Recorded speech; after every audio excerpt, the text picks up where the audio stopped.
Previously, I was telling you how relational model was the de facto model for the databases to be developed, and after the development of those database softwares based on relational model, a few of them became very dominant. For instance, Oracle, and you had MS Access, SQL Server, all that. All these had their own way of implementing the software, which they don't want to disclose, but they were implementing all the theories based on the relational concepts. Now, there was a person called as E.F. Codd who suggested some 12 rules. We call it as Codd rules. Any of the relational model, database software based on any of the relational models which satisfies the 6 rules of Codd, we call it as it's a relational based database software. And what are those Codd rules? In your leisure, you can just have to have a look at it. He was a philosopher or a scientist who just professed this relational theory. Hats off to that genius. Whatever he had told, the Oracle company had implemented using their own code.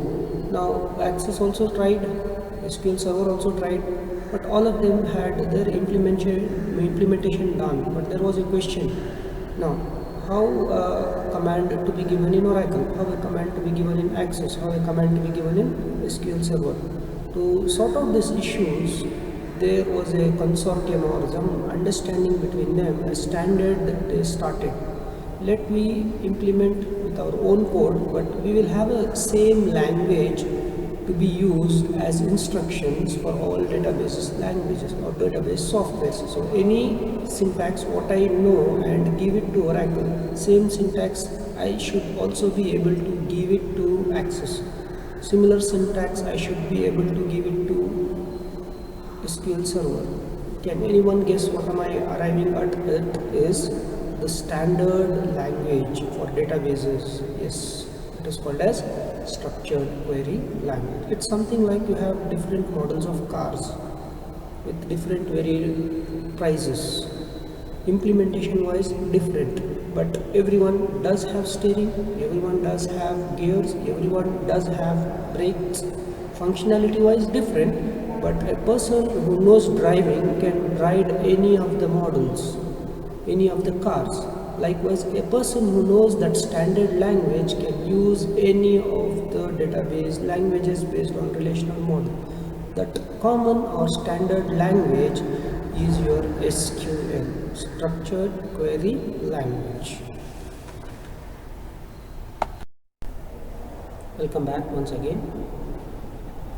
With the structured query language, if we know the syntax of structured query language, we can use it in Access, or we can migrate easily between the different relational based database softwares.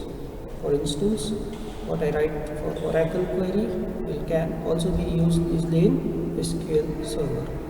Now, this particular language, standard query language, or structured query language, has different subgroups within it, which we call it as DDL, or begin with DDL commands.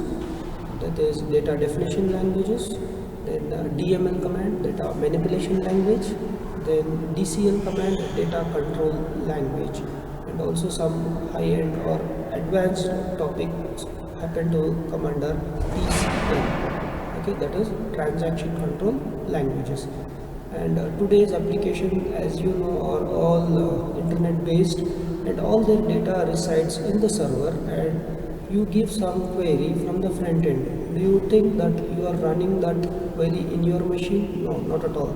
The query is, the command is given from your machine, and that command travels, the query statement which you invoke from your client side, the HTML page, is going through the network. What is going? The construction is going, and that instruction has to be run in the server.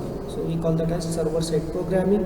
So under server, that particular query gets executed. So in the front end, you may have a SQL query which is in turn going to the, which is traveling through the network and that instruction is just passed on to the server, and in the server there may be a Oracle installed or SQL server installed, which takes care of that query and it starts implementing it.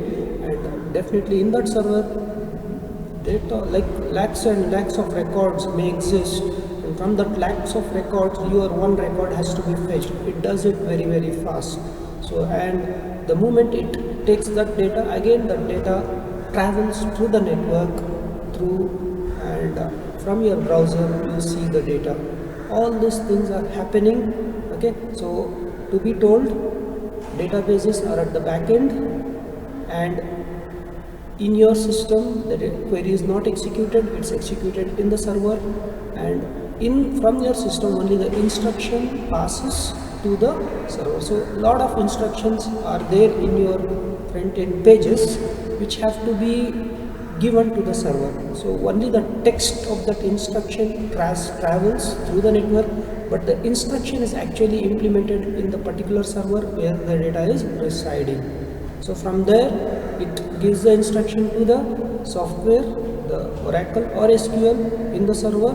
From that, lots of records, that particular query is, that particular data is retrieved, and that data again travels and comes to you through the network to your browser. Lot of technology is integrated. Ultimately everyone has a role to play, and as everyone takes their credit, so database also does have a credit in this current world. It says yes, whatever internet applications, whatever online transactions, everything you are doing, that's dependent on us. We are the source. No doubt they are also important. I can't tell they are everything. So if the database is not connected through network, it is like just in a simple place. Just a minute. Databases are run, the instructions which come from the browser are run in the servers. We call it as web servers or database servers, whatever you can call them. Ultimately database softwares are installed in the servers, and the cost of the database softwares are very huge. Yes, the services they are providing are very vital. If the data is lost, everything is gone. Bank transactions for that matter, or your online transactions for that matter, or Google Pay and all online booking, everything you can see that it is there in the database. In the browser you just get the information, but how you pass on the information from the server to the browsers? It is through the network. So network technology is also there, then you all have your security net mechanisms there, and then connections, so many technologies. And now, to sum it up, SQL language is executed in the server. That is what is my topic, what I was talking to you. So SQL has many languages within it, many subgroups within it. DCL is data control language, where you control who should access what tables in the server. Okay, then we call this authorization software. There is a specific person in the database terminologies to handle all the data in the database, and he knows more of the commands of this SQL or more of the commands of the Oracle to administer the data properly. He creates users, he gives access rights to particular so and so user, what he can use and what he cannot use. So that comes under that DCL language. Likewise, once the processing starts, abruptly, if there is some error or something happens, or one person is trying to complete a transaction, in between another transaction comes, so that second transaction is dependent on the first transaction. So first transaction, if it is over, only then the second transaction can be executed. No doubt machines may be fast, they can execute both, but the second transaction cannot be executed until the first is completed. For instance, one person is having a balance of rupees 50,000 in his account. He has given a withdrawal request. Another person is having a same check of this person, and he has executed that particular instruction.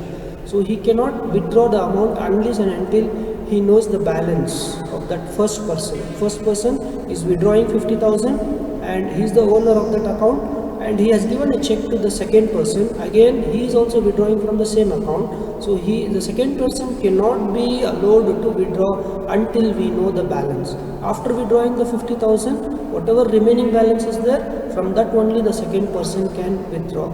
So if the amount what he is withdrawing, that is the second person who has got a check which is having more amount than the balance after the first withdrawal has happened, then we cannot service his request. Even though we have faster processes, but the sequence tells that no, he has to be stopped. So these are all the things comes under your transaction control language. We call it as concurrent access. 2-3 people accessing the same database in a controlled manner. This is also useful in your railway reservations, where you can see there is a seat vacant, but one person may have started the process of booking it. Similar time, a minute second difference, another person might have also accessed the same, but that second person should be made to wait until that screen gets refreshed. How it gets refreshed? After completing the first person's transaction, then again it will get refreshed. He will see the new screen, or he will be made to wait once a transaction is started. So we call that instances of the database tables. So many issues are there, so all are resolved and time tested, and they are going on. So all these commands you will have in your DCL.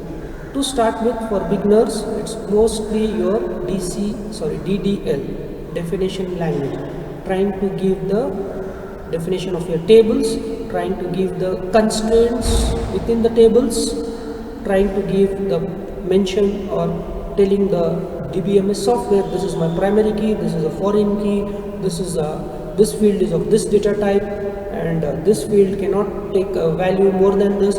All these conditions initially itself I can implement, or I can dictate to the DBMS software. Okay, so these are the things. Then second important factor about this DBMS software or theory is, once you start defining the tables, you also have to retrieve the data from the tables, and that comes under your query language. Okay, so we call it as data. We don't call it a data query language, we call it a structured query language, or it comes under your DML, data manipulation language, data definition language followed by data manipulation language. Data manipulation language is, once the structure is created, all the records will be inserted into the tables via front end, definitely invoking a SQL command which inserts the data. Then you have your manipulations, that is your updations of the records, then deletion of the records. That comes under your data manipulation language. So data control language, data definition language, data manipulation language, and behind all this is your most important thing, that is you want to retrieve the data. Okay, so you have VDL also as well. What is VDL? View definition language. In databases, there will be lot of tables, and particular manager is interested in only some part of the table. Some part of first table, some part of second table, some part of third table, and he wants to see all the 3 parts in one single table, that is rows and column. So you can use this view definition language. He will not use it.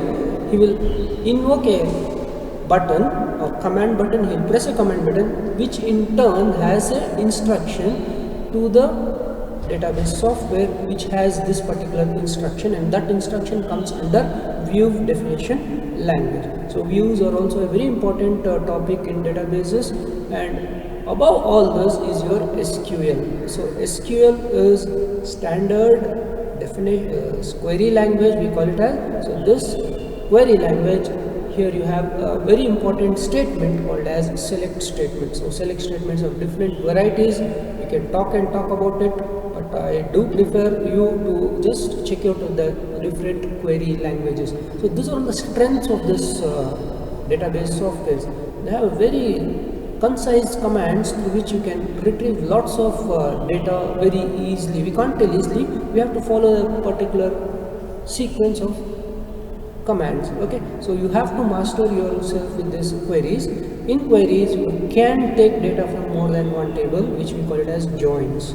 From one table if you take it, we just call it as selection. So from the same table, if one table you take only selected fields, we call it as projection. And from the same table, from the one table you take only some records which satisfy a particular condition, then we call it as select. Some fields in the table, project, some records from the table, select. So select is a very important SQL command which helps you to retrieve the data. And while retrieving the data, you have retrieval from multiple tables that we call in the concept called as joins. So there are many types of joins that can be used for different tables. One is equi-join, outer join, inner join, self join. The example what I had given you in the first video is something like self join. You had the number in the department table, then again in the same number you used it in the earlier table where we had the number and the name. Okay, so it's combination of equi-join and self-join. Then you have Cartesian product. Okay, so you have correlated queries or joins. So these are all the topics. If you master these topics, lot of data can easily be retrieved with very less instruction, or else you would be run up doing a lot of programming, bring all the data from the server in the client, then from the client again do the programming. Lot of work is reduced because of this proper approach or proper programming or proper queries written at the server end, which are going to be implemented. Only the travel of answers is required. It is saving a lot of time and processing time and lot of network traffic. Okay, so then there is, if many things flow through the network, then there is a security issue as well. Everything we cannot give it to the client. We need to give to the client only what is needed, and that too into some encrypted format. Now, as I told you, queries can be written, definitions about the tables can be given. To do all this, we have to have a proper structure of the data. Oracle, Access server, SQL server, all are machines which tell what we do, but we cannot give the design to the machines.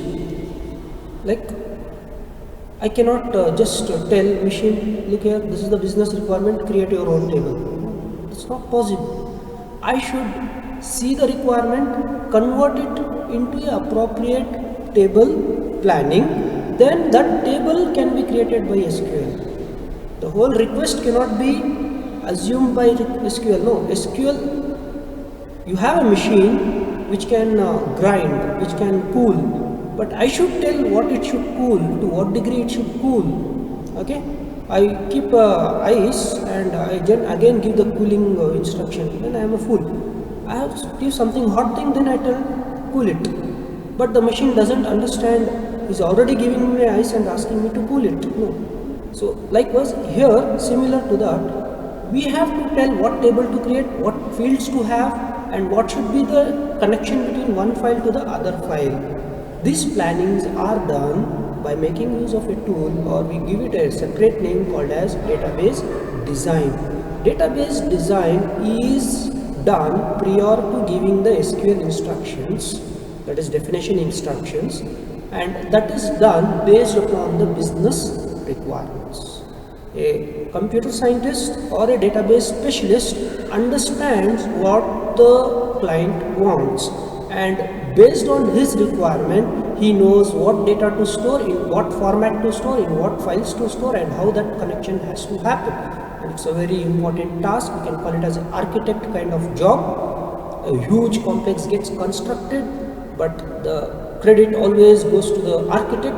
If it is going fine, doing fine, people appreciate it. If it is again having very drawbacks, then again they speak bad about the architect, because that's the root. We can call it as a root, the structure, the main structure of the whole building is dependent on him. Likewise, all the projects, many projects, I am not over exaggerating the database concept. What am I telling is, if your databases are perfect, then all other things will also be very good and overall it will be a success. So database design has to be done, client has to be understood, proper designing has to be done, and for that proper designing, if it is properly designed, we can fetch the data very appropriately, very properly, and to do that systematically, we have a tool called as entity relationship model. Further, I'll talk to you about what is this entity relationship model. Entity relationship model is just a tool to draw the structure of database. I can tell draw the structure.